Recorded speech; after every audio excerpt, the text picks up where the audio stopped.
বন্ধুরা, আমাদের বাড়িঘরে এখন এতটা পরিমাণ মশার উৎপাত দেখা যায় যে আমরা দরজা জানলা খুলে রাখাই খুবই মুশকিল হয়ে পড়ে।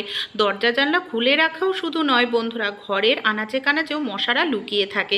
এমনকি রাত্রিবেলায় তাদের সুবিধা মতো তারা বের হয়ে আমাদের শরীরে যে কোনো জায়গায় কামড়াতে থাকে।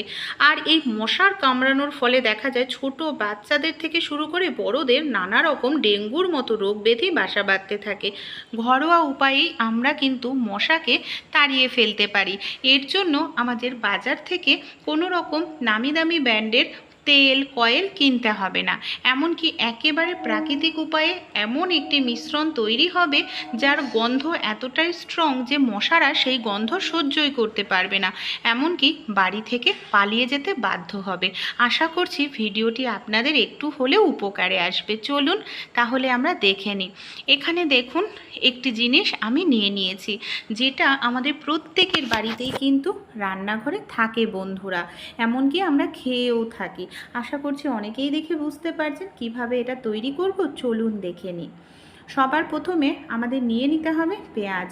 এখানে আমি দেখুন ছোট ধরনের যে ছাঁচি পেঁয়াজ হয় সেই পেঁয়াজ নিয়েছি। এই পেঁয়াজের গন্ধটা কিন্তু ভীষণ স্ট্রং হয়, আর এমন জিনিস নিতে হবে যে গন্ধটা খুব স্ট্রং, এমনকি পোকামাকড় দূর হয়। পেঁয়াজের খোসাটা আমি এখানে ছাড়িয়ে নিলাম। এবার আমাদের এই পেঁয়াজটাকে না গ্রেটারের সাহায্যে খুব ভালো করে গ্রেট করে নিতে হবে। আপনারা চাইলে মিক্সিতে দিয়েও পেস্ট করে নিতে পারেন, মানে পেঁয়াজের রসটা যাতে বের হয়, মানে গন্ধটা বের হয়, সেই পদ্ধতি অবলম্বন করতে হবে।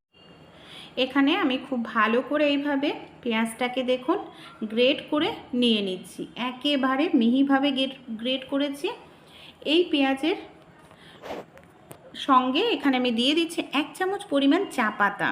চা পাতার গন্ধটাও কিন্তু ভীষণ স্ট্রং হয় বন্ধুরা, তাই চা পাতাটাও আমাদের বাড়ির পোকামাকড় দূর করতে সাহায্য করে। কিন্তু এখানে আমি কিছুটা পরিমাণ লবঙ্গ গুঁড়ো করে নিয়েছি, দিয়ে দিলাম। যে উপকরণগুলো নিচ্ছি প্রত্যেকটা উপকরণে কিন্তু স্ট্রং গন্ধ রয়েছে। দুটো ন্যাপথলিন নিয়ে নিচ্ছি। ন্যাপথলিন দুটোকে এইভাবে দিলে মিশবে না, এর জন্য আমি একটি কাগজ নিয়েছি, কাগজের মধ্যে রেখে ভালো করে ন্যাপথলিনটাকে একটু গুঁড়ো করে নিচ্ছি, তাহলে গন্ধটাও খুব ভালোভাবে বের হবে, এমনকি ন্যাপথলিনটা খুব সুন্দরভাবেও মিশবে। দেখুন ন্যাপথলিনটা গুঁড়ো হয়ে গেছে মিশ্রণের মধ্যে।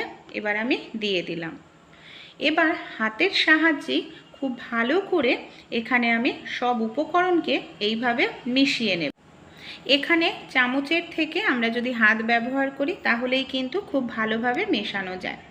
দেখুন মিশ্রণটা কিন্তু আমি খুব ভালোভাবে মিশিয়ে নিয়েছি।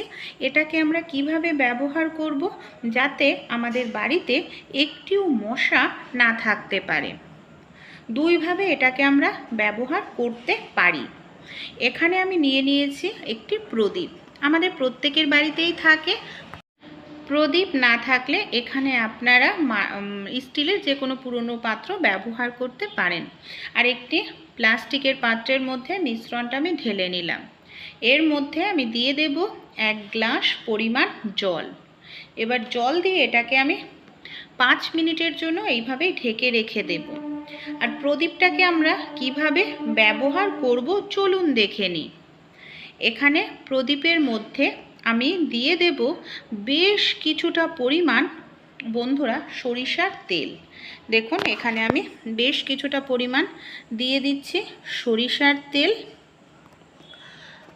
এরপর এখানে আমি নিয়ে নিয়েছি কিছুটা পরিমাণ তুলোটাকে আমি এইভাবে সলতে মতো করে পাকিয়ে নেব।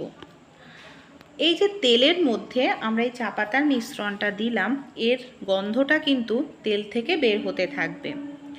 আর এই প্রদীপটাকে আমরা তো রেডি করে নিলাম, এটাকে এবার কিভাবে ব্যবহার করব দেখুন। এর মধ্যে কিন্তু কোনো কেমিক্যাল আমরা ব্যবহার করলাম না, একেবারেই প্রাকৃতিক। আর যে উপকরণগুলো ব্যবহার করেছে এর গন্ধটা ভীষণ স্ট্রং, এমনকি মশা পালিয়ে যেতে বাধ্য হবে। যখন আপনাদের বাড়িতে খুবই মশার উৎপাত হবে।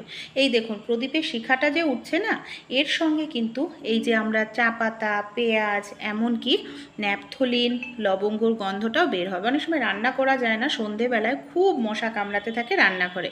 কিছু সময় এইভাবে রান্নাঘরে প্রদীপটা আপনারা জ্বালিয়ে রাখুন 5-6 মিনিট মতো, দেখবেন রান্নাঘরের থেকে সব মশা আপনাদের চলে যাবে।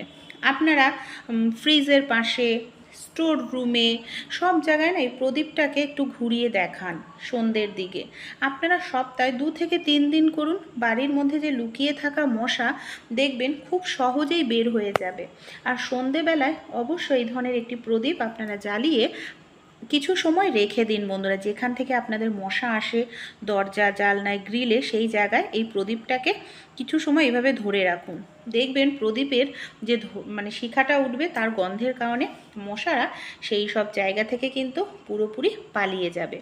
একেবারে ঘরোয়া বন্ধুরা, বাচ্চারা যেখানে পড়াশোনা করে সেই সব জায়গায়ও একটুখানি দেখিয়ে দিতে পারেন, তাহলে মশা কামড়াবে না। জল দিয়ে যে মিশ্রণটা আমরা রেখেছিলাম ভিজিয়ে, এবার দেখুন জলটা ভালোভাবে মিশ্রণটা ভিজে গেছে জলের সঙ্গে। একটি ছাঁকনি নিয়ে নিয়েছি, ছাঁকনির সাহায্যে এবার আমি মিশ্রণটাকে এইভাবে ছেঁকে নেব। দেখুন এইভাবে খুব সুন্দর করে আমাদের ছেঁকে নিতে হবে। আর এর মধ্যে আমি দিয়ে দেবো 1 চামচ পরিমাণ মতো ভিনিগার। ভিনিগারটা কেন দিলাম জানেন? ভিনিগার দেওয়ার ফলে মিশ্রণটা না নষ্ট হবে না, অনেক দিন পর্যন্ত মিশ্রণটা ভালো থাকবে। এর জন্য ভিনিগারের স্ট্রং একটি গন্ধও রয়েছে। এবার আমি একটি ভালোভাবে মেশানোর পর ভিনিগার দিয়ে স্প্রে বোতল নিয়ে নিয়েছি। স্প্রে বোতলের মধ্যে এই মিশ্রণটাকে আমি ভরে নিলাম। তারপর স্প্রে বোতলের যে ঢাকনাটা আছে সেটাকে আটকে দিলাম। কিভাবে এটা ব্যবহার করব? আমাদের যে জানলা দিয়ে মশা প্রচুর পরিমাণে ঢোকে, সেই জানলার আশেপাশে আপনারা এইভাবে একটুখানি স্প্রে করে রাখুন। দেখুন এখানে আমি নিয়ে নিয়েছি বন্ধুরা। পর্দাতে, দেয়ালে সামান্য পরিমাণ, বেশি নয়, সামান্য পরিমাণ এইভাবে একটু স্প্রে করুন। এর যে গন্ধটা স্ট্রং, গন্ধের কারণে মশা কিন্তু এর ধারে কাছেও আসবে না, আমি গ্যারান্টি দিয়ে আপনাদের বলছি বন্ধুরা। অবশ্যই এটাকে আপনারা 2 দিন অন্তর অন্তর করবেন। আপনাদের বাড়ির যে মেন দরজা আছে, দেখা যায় দরজা খুললেই সন্ধেবেলা, বিকেলবেলা প্রচুর মশা, সেই জায়গাটায় এইভাবে আপনারা একটুখানি স্প্রে করে রাখুন। সিঙ্ক কিংবা ড্রেনের পাশের জায়গায়, বা যেখানে আপনাদের বাথরুমের পাইপ রয়েছে, সেই সব জায়গাতে না মশারা লুকিয়ে থাকে রাত্রিবেলা, সেখানে স্প্রে করে দিন বন্ধুরা। একেবারে ঘরোয়া প্রাকৃতিক উপায় অ্যাপ্লাই করলে আশা করছি আপনারা কিন্তু উপকার পাবেন, তাই অবশ্যই ট্রাই করবেন।